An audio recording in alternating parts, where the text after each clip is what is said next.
Hera helper, how is Wonder Woman supposed to defeat an actual god? Welcome to WatchMojo.com, and today we will explore the comic book origins of Ares. I'll take it. Before we begin, we publish new videos every day, so be sure to subscribe for more great content. As with most comic book characters, there are often reimaginings and different versions to a character's past. We have chosen to primarily follow the storyline which unfolded in 1942's Wonder Woman's number 1 and 2, which was expanded upon in 1986 and 87's Wonder Woman number 1, 2, and 6, and 2012's Wonder Woman number 0. Looks like we'll have that dance after all. The character of Ares, often known by his Roman name Mars, was directly taken from Greco-Roman mythology.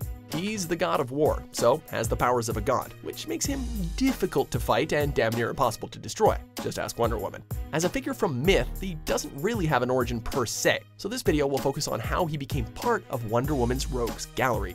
When Ares first popped up in 1942, readers learned that he and Aphrodite had long been at odds over whether the warlike nature of men or the loving nature of women was stronger. With the advent of World War II, Ares seemed to be winning, and so Wonder Woman was sent to man's world to teach Aphrodite's message of love. Ares captured Steve Trevor, Wonder Woman's special friend, and used him to lure her to his base on the planet Mars. Although Ares initially got the upper hand on her, the amazing Amazon ultimately won and earned the gods' unending wrath. Surely you don't think a god can be so easily defeated, do you? When Wonder Woman was rebooted in 1986, a more complete backstory was developed. In ancient Greece, Ares and Artemis argued before Zeus. Artemis wished to create a new race of peace-loving women and wanted Zeus's blessing. Ares opposed this. Artemis presented a strong argument that the gods received their strength through the worship of mortals. If men die, so do the gods. Zeus found the matter beneath him and kinda washed his hands of the matter. Artemis, aided by most of the other gods of the pantheon, then decided to create the Amazons. Ares used Heracles in order to trick and enslave the Amazons. When the goddess Athena eventually freed them, they were led to a secluded island, Themyscira, where they lived peacefully for thousands of years.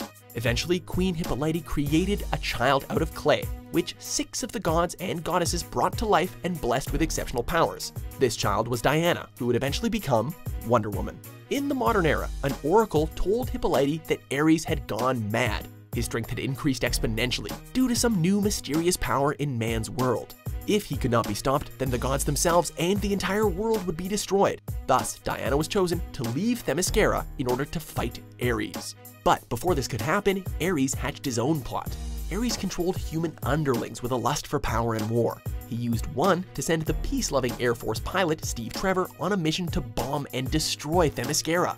An unwitting pawn, Trevor fought back when he discovered the purpose of his mission, but it was too late. Fortunately, Wonder Woman disposed of the bomb and rescued the unconscious Trevor. Then, armed with half of a mystical amulet that would defeat Ares, Wonder Woman was taken by Trevor to man's world. Wonder Woman soon discovered Ares' plot, to have his minions take control of the nuclear arsenal, creating a war that would entirely decimate the planet. You know, because power-mad gods do that kind of thing. With Steve Trevor and several other new friends by her side, Wonder Woman fought to prevent this catastrophe from occurring. It was the 80s, it was impossible to have a plot without nuclear war. But it soon came down, no surprise, to the hero fighting the villain alone. Ares and Wonder Woman squared off in a mighty battle, which only ended when Diana used her magic lasso of truth to make Ares see the insanity of his plan. Realizing at last that the destruction of Earth would mean his own destruction, Ares took Diana's half of the amulet and fused it with his. This restored order and balance to the world.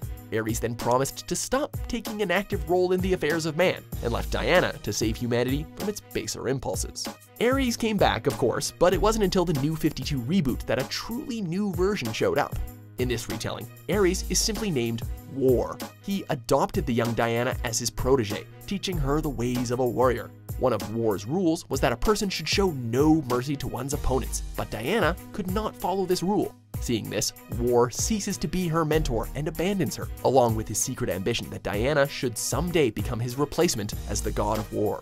Who's this young woman? Ares has made some appearances outside of DC comic books, but not as many as you might think. Maybe being an actual god from mythology makes it hard for him to fit in with DC superheroes. Or maybe they figure that Darkseid's got that whole omnipotent god of war thing already covered. It's over. You lose. All right. This time, but I'll be back, and sooner than you think.